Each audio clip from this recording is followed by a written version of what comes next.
Aí, Giga. Boa tarde aí, prazer estar com vocês. Vamos falar um pouquinho desse tema que é tão importante, né, para o nosso segmento financeiro aí, que é manter o compliance. E o que a gente quer entregar aqui no final é procurar fazer uma coisa que ela seja de adoção por toda a empresa de forma mais barata, menos custosa aí para todos, né? Então, esse é o que a gente quer entregar aí no final. Então, sou Rodrigo Carlos, igual o Giga aí nos apresentou, né? Algumas certificações de Black Belt. Tá faltando ali um sobrenome do meio, que é Souza, né? Filho de uma cabocla da cidade do interior, Maria Helena, e filho do Herman, que é um sueco, né? Filhos de imigrantes que mudou aqui para São Paulo e eu não sei como eu fui parar aqui hoje para falar de compliance com vocês, né? Então eu vou tentar me virar aqui no pouco conhecimento que eu tenho. Eu acho que alguns de vocês eles vão ter muito mais conhecimento do que eu, mas eu tenho certeza que esse tipo de conhecimento aqui pode ajudar bastante a agregar no compliance dentro das empresas aí. Falamos um pouquinho da NT Consult aqui, né? Somos uma consultoria, então, de TI, de processos e de design estratégico, né? E aí, convido vocês, depois da nossa palestra aqui, visitar o stand que está ali na nossa frente, né? Temos um cafezinho lá e temos os profissionais das outras áreas aqui da empresa para ajudá-los nos outros temas também. E que a gente vai falar um pouquinho aqui hoje, né? Primeiro, de uma dicotomia da liberdade e segurança. Vocês vão entender por que a gente vai começar o tema por aqui, né? Vamos falar um pouquinho da conceituação, ensinar aqui o vigário a rezar, né? Falar um pouquinho da conceituação, mas a gente sabe que isso aqui vai ser gravado, então a gente quer também trazer esse conhecimento para quem vai assistir o vídeo depois, né? Os desafios, né, do setor financeiro, como que o setor financeiro está e para que caminho está indo, né? E como fazer compliance nisso. E, no fim, como que o Camunda, que é a ferramenta que a gente está aqui apoiando a utilização, como que essa ferramenta pode nos ajudar, né? Então, a gente sabe que dentro da gente existe muitas vezes até de forma inconsciente, uma dicotomia entre a liberdade e a segurança, que é um tema recorrente, inclusive na tomada de decisões em muitos aspectos da nossa vida, né? A gente nem se dá conta, mas isso está lá, né? Isso vem da nossa herança, né? De genética, inclusive, né? São coisas que nos fazem tomar decisão entre casar ou ser solteiro, né? Ter um carro ou ter uma moto. Nesse caso aqui, eu gostaria de ter os dois, né? Um Fusquinha desse aí tá bem, bem interessante, uma moto dessa aí também, né? Ter a segurança de morar num espaço compartilhado de um condomínio ou ir para o interior, morar num sítio e fazer minha própria horta, né? Qual, qual é a melhor decisão para minha vida, para eu ser feliz, né? São todas decisões internas que a gente tem, né? E até, às vezes, abrir mão de certa privacidade para se ter um pouco mais de segurança ou vice-versa. Nós percebemos aqui, pessoal, que dessa dicotomia, muitas delas são conflitantes. Realmente você precisa abrir um pouco de mão de alguma coisa para obter o outro lado, né? Então, essa dicotomia da liberdade e segurança, a gente também enxerga isso dentro do meio corporativo, né? Temos até aqui uma teoria do risco-retorno, que é muito conhecido do mercado financeiro, né? E toda vez que você tem um maior retorno, de certa forma você está conquistando uma certa liberdade na sua vida, né? O que você vai fazer com aquele investimento que você faz, com aquela conquista que você conseguiu, né? Mas para obter esse retorno, muitas vezes você precisa correr o risco, né? E isso nos diferencia muito um dos outros, né? Algumas pessoas estão muito mais dispostas a correr risco do que outras, né? E isso está presente também no nosso dia a dia, na nossa profissão, né?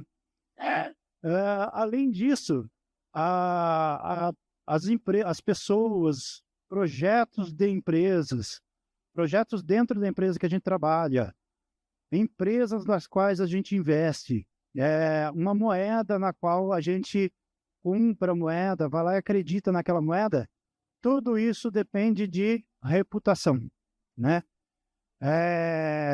As pessoas que vão investir nesse projeto, né, nessa empresa ou nessa pessoa, elas medem muito a reputação, né?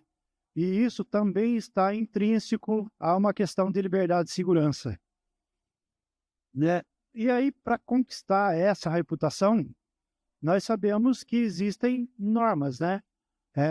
Rousseau já destacava ali, né, que a importância de um contrato social onde a liberdade individual é preservada ao participar da formação de normas que regem uma sociedade.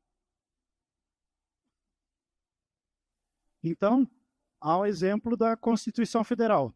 É a carta magna que todos os países têm para regerem aquela sociedade. Então, é uma coisa que, para que a sociedade consiga evoluir como sociedade, né, como uma nação, é preciso ter regras escritas para essa convivência social, né?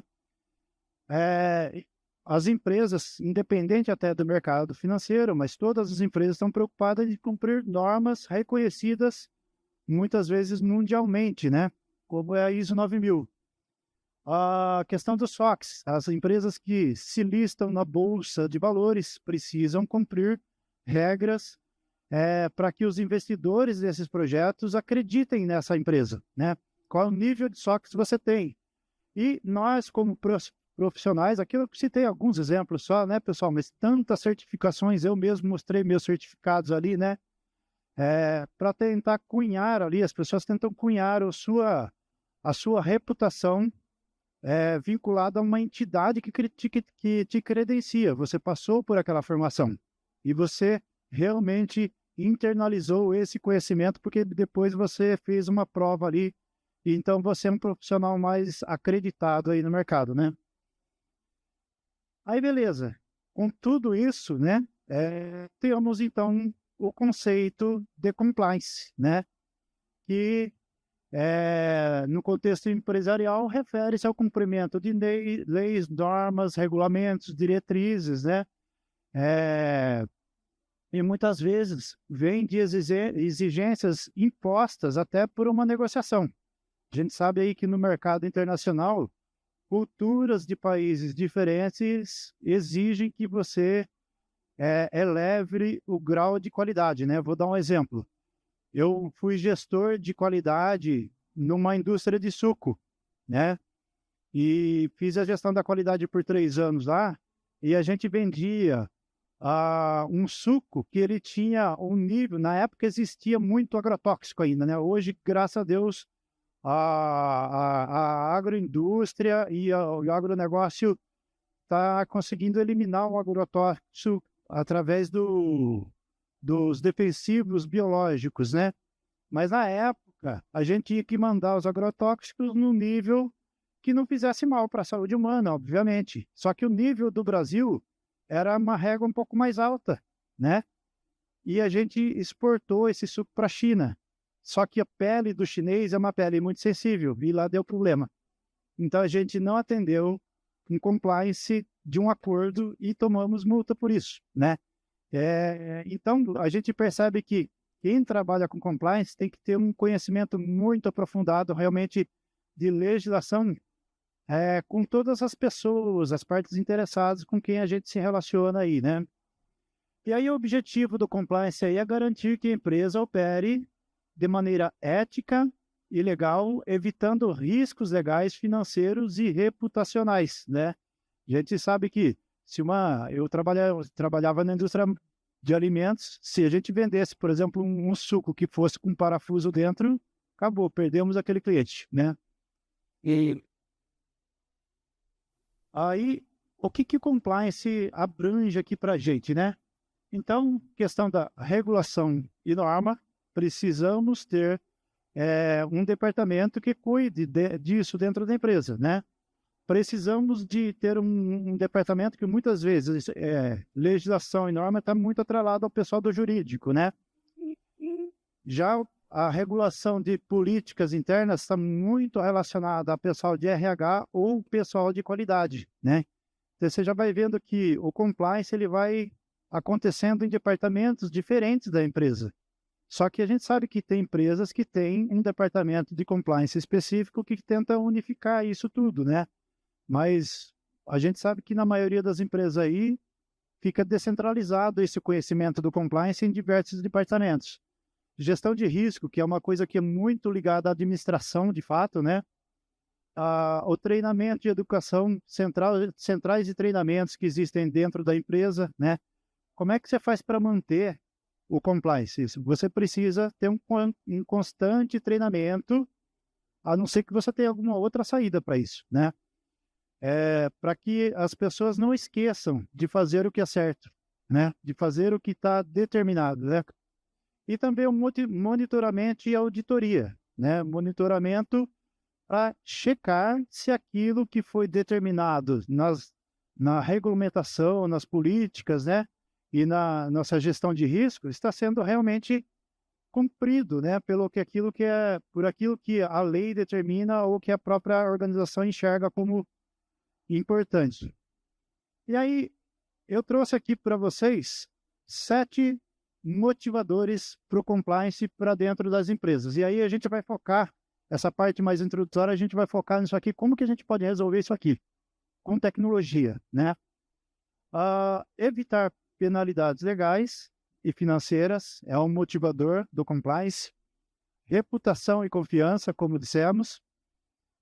Responsabilidade social e ética. A mitigação de riscos, pressão de stakeholders, né? Então, quem está lá na Bolsa de Valores, com SOX, pressão de stakeholders é uma coisa que pega muito, principalmente por empresas de auditoria externa, né? Vantagem competitiva, por que não? Né?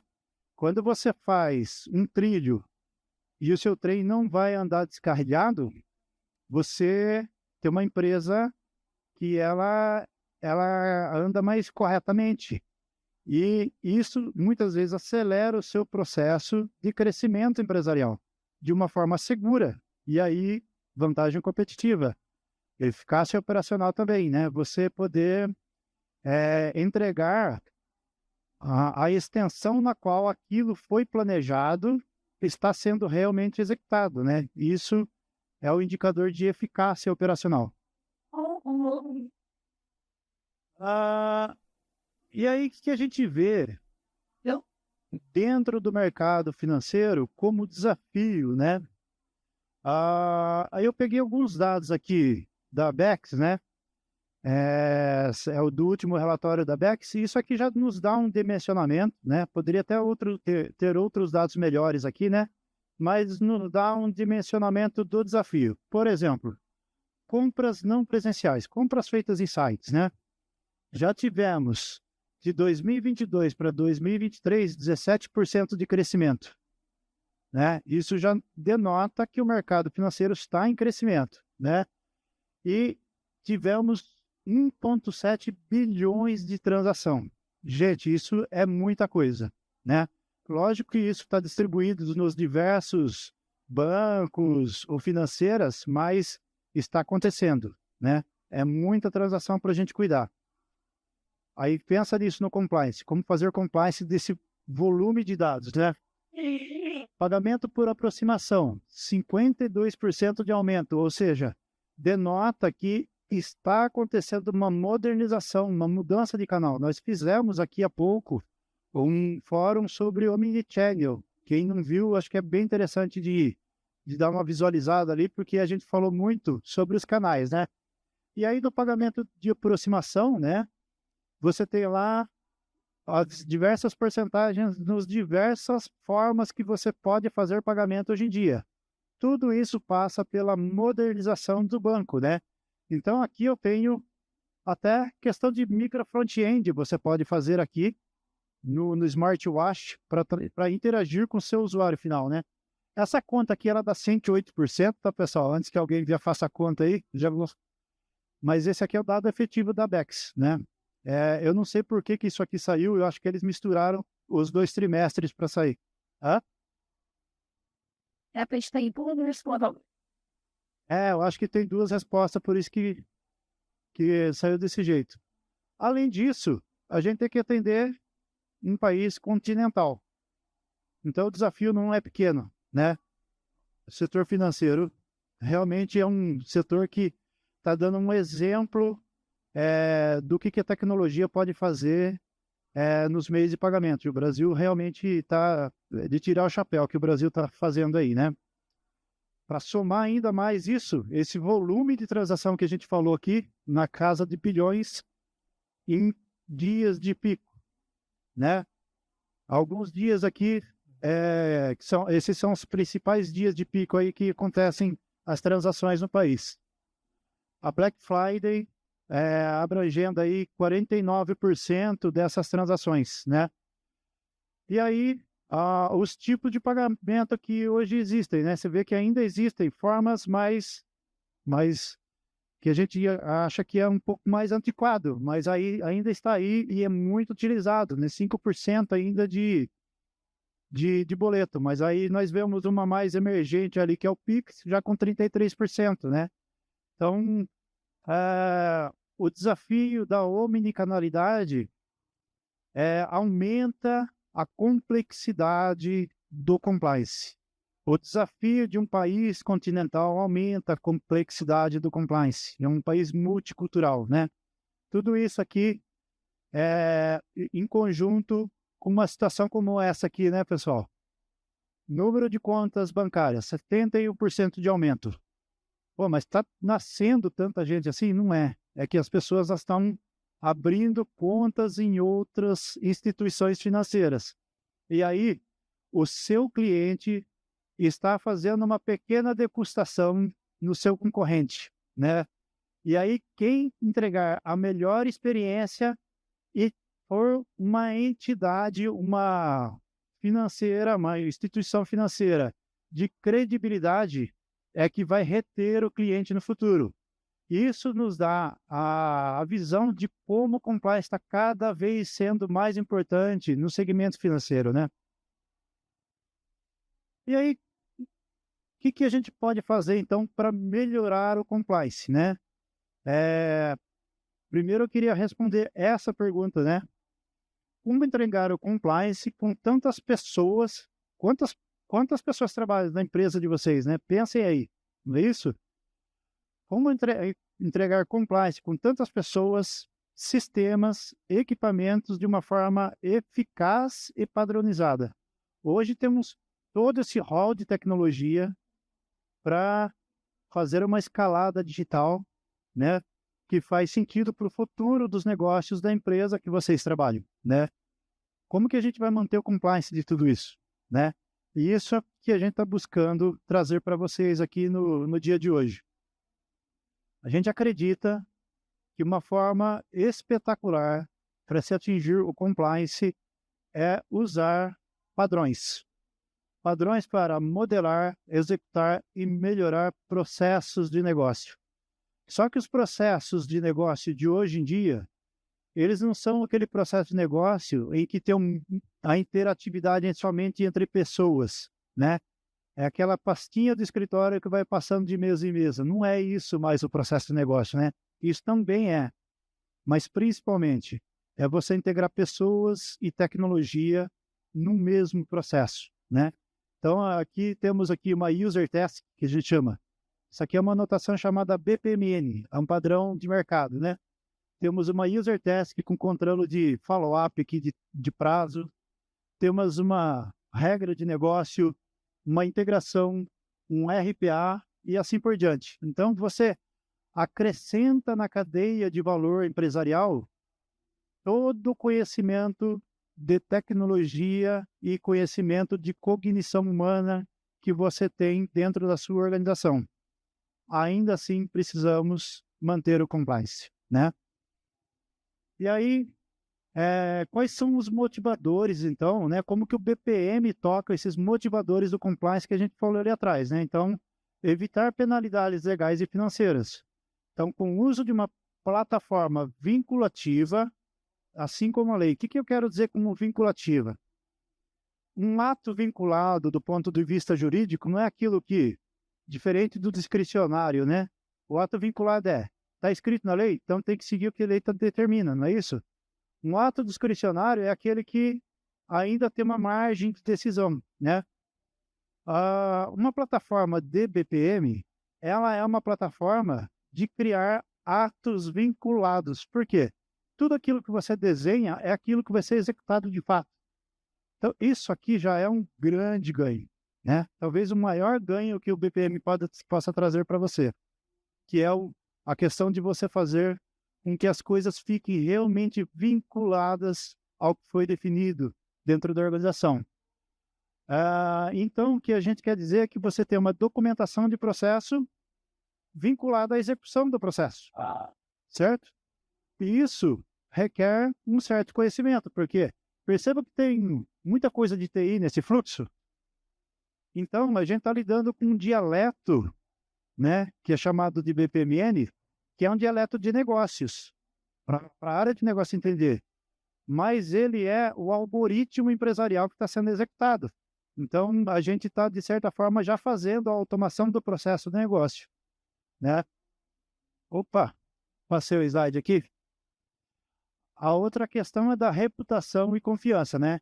Então, ela é alcançada através de uma estabilidade proporcionada pela padronização e repetibilidade do processo. Então, você sabe que, se você colocou ali, vai ser executado exatamente daquele jeito e sempre vai ser executado daquele jeito, né? Existe uma cultura de melhoria contínua, sim, né? Mas uma vez que você implanta a melhoria, ela já vai cair em produção para você, essa melhoria. E as coisas vão andando no trilho cada vez mais. Isso alcança uma reputação, você confia no processo, né? E o seu cliente percebe isso.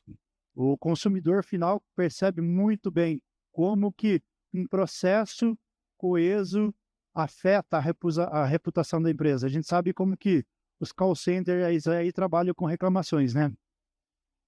A responsabilidade social e ética, que é projetar e fazer aquilo que é certo sempre. E aqui, lógico, tem o pessoal da área de direito dando um suporte para os analistas de processo levarem a legislação para dentro dos modelos de processo, né? E ainda de forma verificável, né? Então, isso dá uma questão de responsabilidade social e ética, né? Mitigação de risco através da construção de processos resilientes e autocorretivos. O BPMN, ele traz para você, na anotação, uma forma de você desenhar o processo que ele se autocorrige.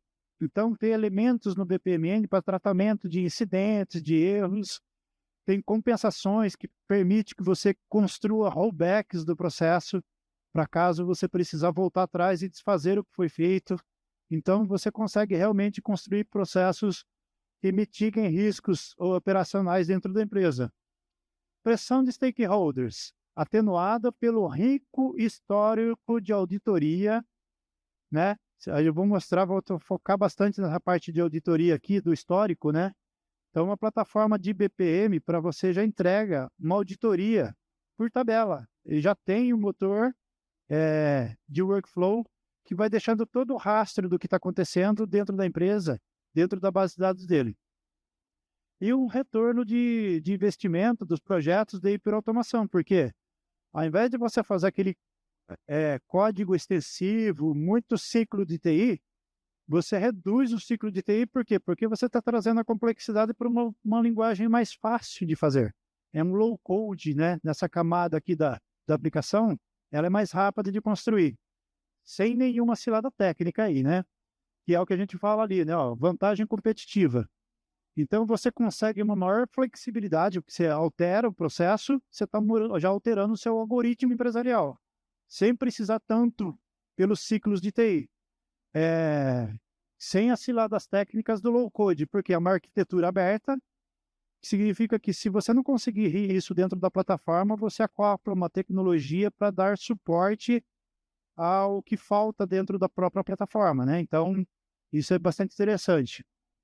A eficiência operacional, né? Projete os resultados que deseja, crie os alertas e melhore constantemente os processos. O Camunda, ele pega isso aqui, é impressionante, pessoal. Ele pega isso aqui, esse desenho do processo, e ele faz um mapa de calor. Então, ele vai deixando vermelhinha as atividades que representam o gargalo do seu processo. Então, ele cria para você uma cultura de melhoria contínua dentro da empresa, focada em enxergar onde tem que ser o seu próximo investimento de melhoria no processo. Não faz sentido você investir numa melhoria num ponto do processo que não representa o gargalo, porque isso não aumenta a capacidade do processo. O que aumenta a capacidade dos processos de negócio é você atacar o gargalo, é ali que bora. E o mapa de calor que o Camunda entrega faz isso para a gente. É bem interessante, é um BI de processos. E aí, como que é feita, então, esta rastreabilidade? É isso que a gente quer entender aqui, né? Então, você imagina que um processo de negócio é esse desenho aqui. É aquilo que o pessoal do compliance, junto com os analistas de processo, ou junto com as áreas de negócio e o pessoal de TI desenharam. São um conjunto de conhecimentos, né, de transformação digital que vieram aqui e fizeram uma automação de processos dentro da empresa, né? Aí, quando a gente começa a executar esses processos, cada uma instância desse processo, ele vai representar um caso, né? Um caso que está acontecendo. Esse caso, ele funciona assim, ó. É um token que transita em cada passo do processo, né? Então, o cinza ali já representa os tokens, o token que já passou. E o azul representa onde está o token nesse momento, ou seja, onde o processo está parado, né? Ele está parado ali. No caso ali é um RPA, né? Como é que o Camunda faz isso internamente, né? Então ele vai lá, armazena o que está acontecendo em runtime, ou seja, o que está acontecendo no processo nesse momento. Ele armazena numa base de dados de runtime.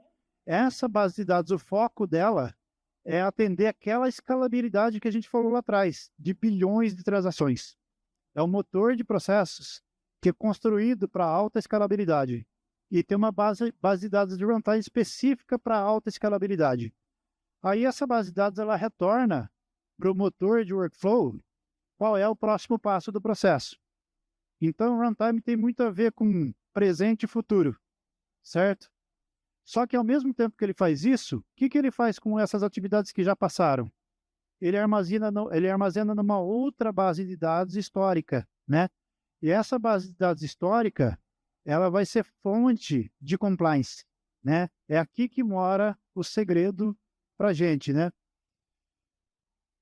Isso aqui vai ser exposto para a gente através de um serviço, de um web service mesmo, né? Uma rica API para fazer auditoria de processo. O que você tem nessa rica API que o Camunda entrega? Atividades do processo, atribuições de atividades, quem pegou aquela atividade, quando ele pegou, quando começou a trabalhar, quando ele terminou, se uma outra pessoa assumiu depois, quem participou de todo o ciclo do compliance ali, daquele caso, daquele token, né?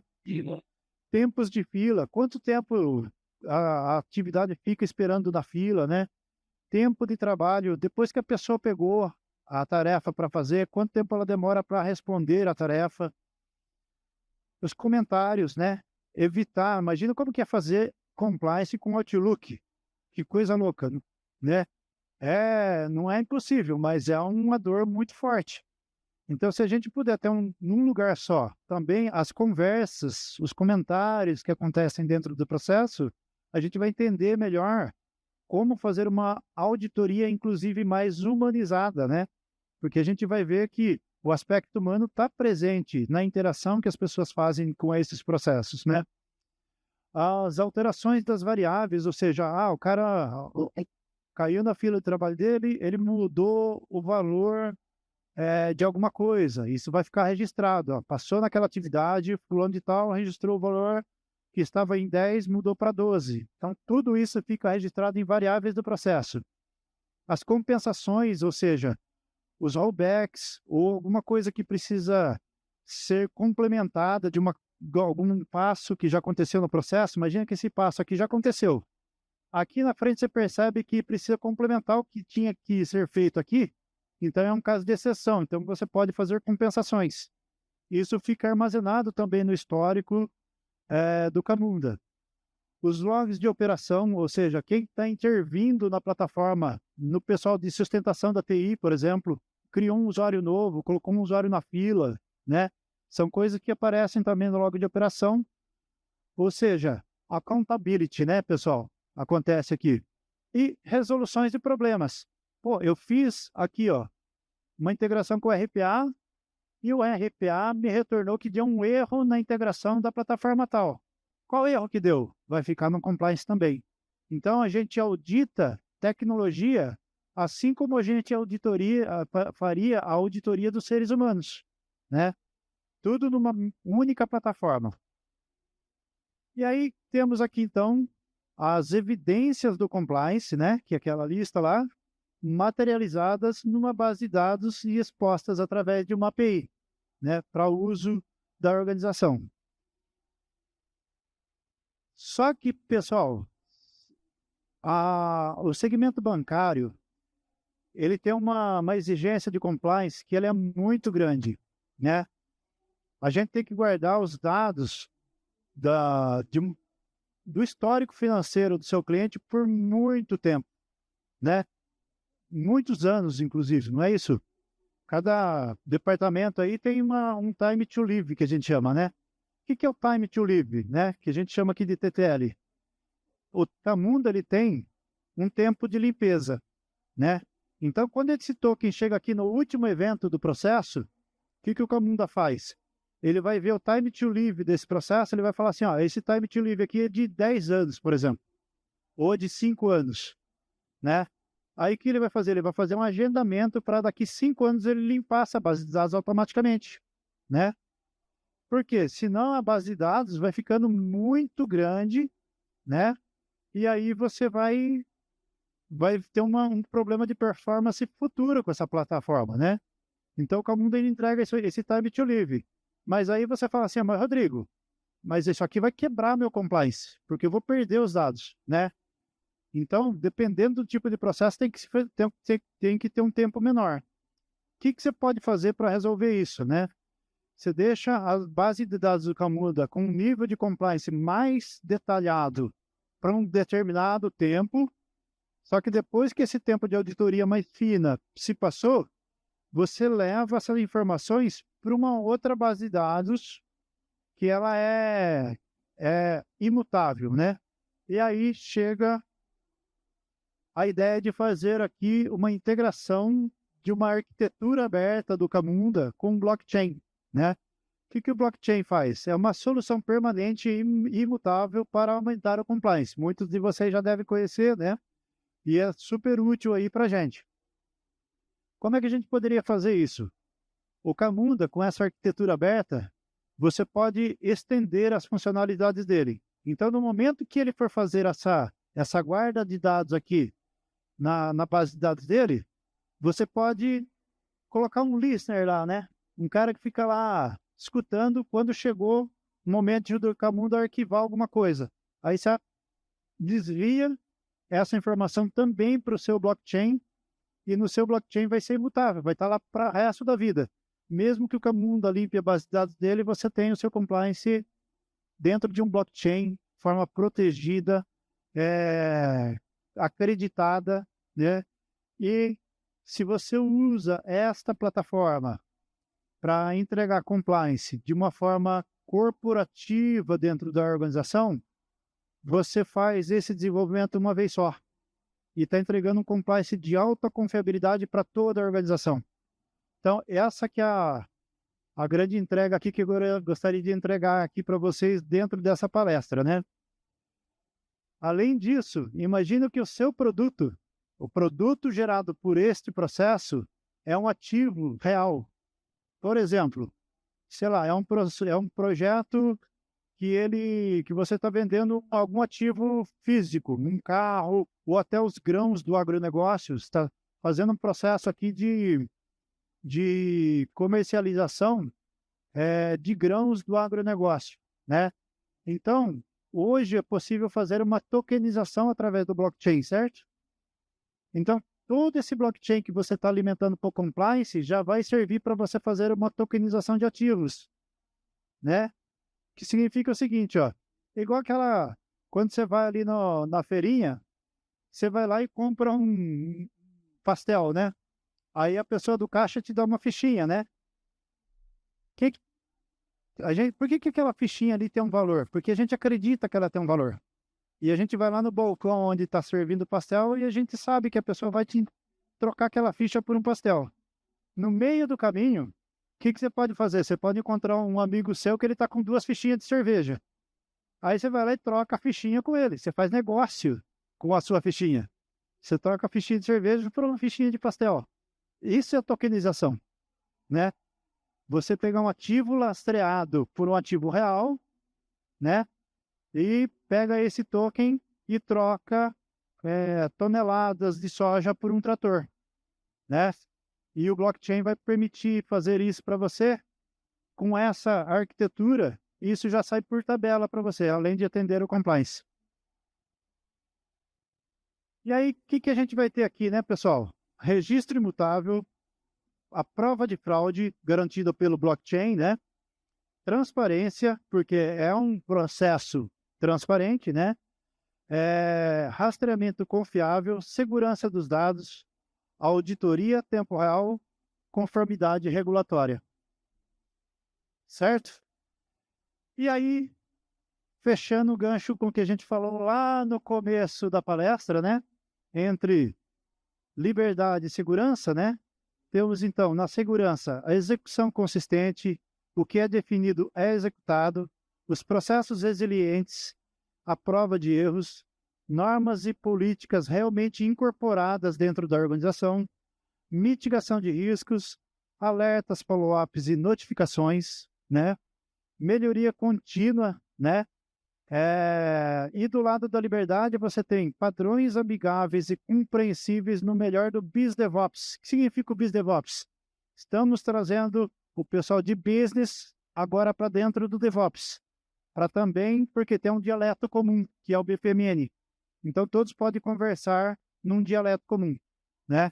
Então, isso é o BizDevOps. Flexibilidade de mudança, né? É uma plataforma pronta para o processo crescer e se alterar com o tempo. Menor lead time de software, ou seja, vamos entregar valor mais rápido possível. Baixou uma determinação do governo, altera o processo e em dias estará em produção, né? Menor preocupação com código abundante, o que nos dá maior liberdade dentro da empresa, né? Uma capacidade de enfrentar desafios complexos. O BPMN ele foi preparado para esse tipo de cenário que o setor financeiro enfrenta, né? E maior liberdade em focar nas capacidades do seu time, né?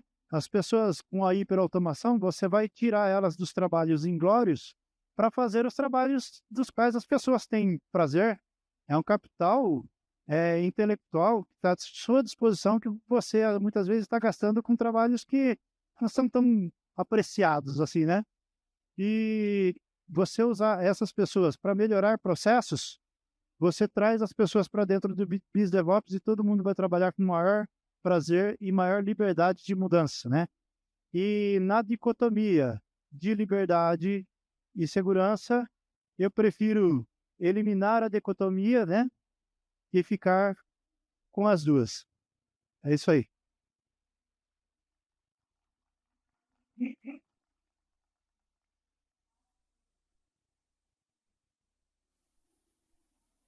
Alguém tem perguntas?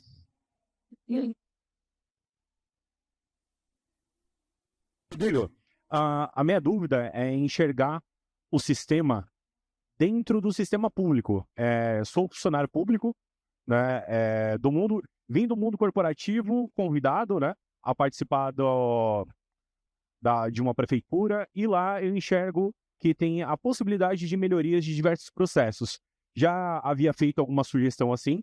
Gostaria de entender se o Camunda ele é um sistema ele é um aplicativo, ele é um software? Como seria a implantação e se você tem histórico disso dentro de prefeitura? Obrigado, qual é o seu nome mesmo? Oi?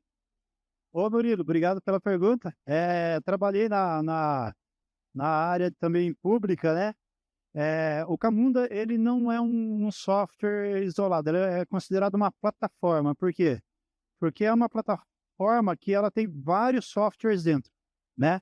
Então, ela tem um software para cada momento do ciclo de vida de um processo de negócio. Então, começa com a modelagem e análise, o desenvolvimento do processo, a operação do processo e a melhoria do processo. Então, para cada um item do ciclo de vida do processo, você tem um aplicativo específico para aquilo. Por isso que a gente considera como uma plataforma, né? Não tem muita diferença, tá? A gente sabe assim, ó, que é mais cultural dentro do setor público, né? Tem uma questão de quebra de silos muito forte que a gente precisa fazer. Isso depende muito mais de um conhecimento de como fazer a gestão desse projeto do que da plataforma em si. A plataforma vai te entregar o que você precisa, mas como conduzir esse projeto requer realmente um certo tato, né? Muitas vezes até uma limpeza de interesses ali que podem acontecer, né? A gente sabe como que são. Mas uma coisa que a gente fez para fazer com que reduzisse o impedimento de entrega da automação é a gente fazer um roteiro de homologação e pedir a aprovação do roteiro antes de construir o software. Então, o pessoal de UX faz muita tela antes, né? Cria as telas, põe no documento, pede para o pessoal assim, ó, o que você pediu precisa estar nesse documento. Para quê? Porque na hora de você fazer a homologação lá na frente, você não venha criticar uma coisa que você nunca pediu, impedindo que aquilo vá para a produção, entendeu? Então, você já contempla tudo que precisa, fala assim, coloca tudo que você precisa aqui, só que no dia, o acordo que você tem que fazer com eles, no dia da homologação, você vai poder só homologar e assinar esse roteiro se tudo que você pediu está aqui. Agora, você não pode também recusar o software se você não pediu aquilo, né?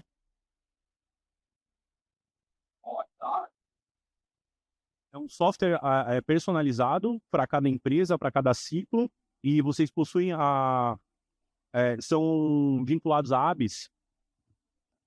O software? Não somos vinculados, né? Não somos vinculados. Apesar de não sermos vinculados, a NT nasceu como uma empresa trabalhando no setor público por licitação. Mas respondendo a outra pergunta que você falou primeiro mesmo? Também não lembro. Mas não somos... sim, o Camunda, ele é um software alemão, né? Então, é uma experiência que já tem vindo de muitos anos. Ele nasceu como JBPM, né? Que era uma plataforma open source lá do passado, coisas de, sei lá, 20 anos atrás, e que foi evoluindo com o tempo, se tornou o Activity BPM e depois virou o Camunda. Então, é uma ferramenta que está realmente muito bem testada em muitos cenários de processos de negócio e é focada realmente para fazer esse tipo de transformação digital. Qual a diferencial do Camunda com os outros BPMS de mercado? Tem muita ferramenta semelhante. É que o Camunda ele tem uma capacidade de escalonamento infinita. E as outras ferramentas muitas vezes viram um monolito, né? Então a empresa cresce até um certo grau de instâncias de execução. Dali para frente, aquela ferramenta ela atrapalha o crescimento, porque ela não dá conta. O Camunda não, é escalabilidade infinita. Boa tarde, é Rodrigo, né? Isso. Rodrigo, meu nome é Vinícius, eu atuo na área de compliance da Caixa Federal. A gente tem hoje aproximadamente 2.000 normas internas, não mais, na verdade, 2.700 normas internas, regimento interno, né? Hoje escrito em PDF, né? Que são normas mesmo, né? O cliente vai lá fazer uma habitação, fazer um consignado, enfim. E a gente tem também um sistema orquestrador muito próximo ali, né? A gente usa inclusive o BPMN.js da Camunda, né, nessa solução. E eu tenho o Ares também, que faz o mapeamento de processo. Qual? O Ares, ferramenta do Ares, não sei se você ouviu falar. Sim. Só que essas coisas não se conversam, né? Assim, o Ares é usado só para desenhar, enfim, né? Eu não consigo garantir isso. E hoje eu estou na área de compliance, né? Então, eu vim aqui agora, eu conheço já um pouco, né, da Camunda, em vídeos, enfim. Mas eu vi hoje, achei legal, porque hoje foi o assunto compliance. Aí eu fiquei com a dúvida ali do que você apresentou, como talvez trazer lá da ponta, por exemplo, a norma foi divulgada no Diário Oficial da União, por exemplo. A gente precisa ser monitorado diariamente. Hoje a gente faz isso lá, né? A gente tem uma ferramenta que busca por palavras-chave, tem um desdobramento dentro da caixa, enfim. Só que como a Camunda traria isso para cá, né? Eu ter esse vínculo dessa norma externa que foi publicada, que tem uma determinação, que tem um prazo, às vezes tem um cronograma, tem mais de um prazo diferente, e isso ser desdobrado dentro de um processo, ou que vai ser atualizado, né? Ou não, enfim.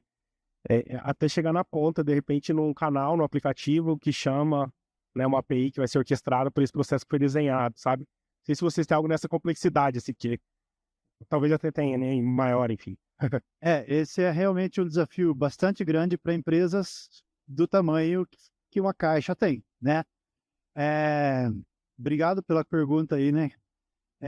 Que eu vejo como um futuro para alcançar isso, né? A gente, em outras apresentações aqui, a gente apresentou uma jornada de adoção de plataforma, né?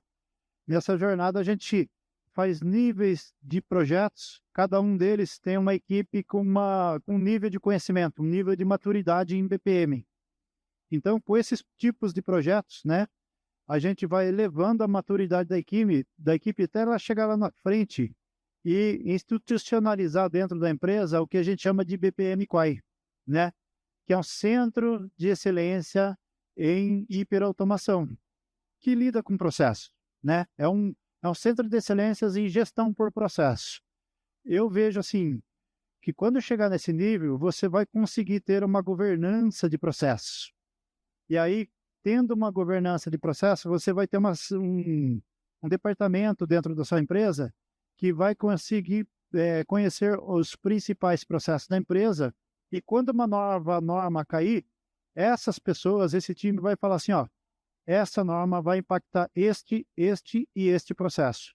Vamos pedir para juntar TI, a área de negócio, colocar as pessoas numa sala, fazer os workshops de processo e promover a melhoria dele. O Camunda é legal porque, depois de implantada a melhoria, você pode ainda decidir o que eu faço com as instâncias que estão em execução, né? A lei determina que o que está em execução fique na versão antiga ou já tem que estar valendo retroativamente. O Camunda te dá a possibilidade de fazer migração de instância, se for o caso, né? Então é uma coisa bem interessante também. Mas eu acho que isso aí a plataforma não te entrega, tá? O que te entrega isso aí é uma questão mais de governança mesmo.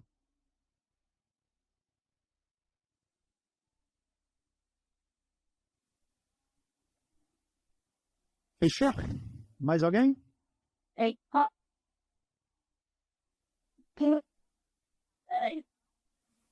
Vamos disponibilizar a apresentação? Como que fica?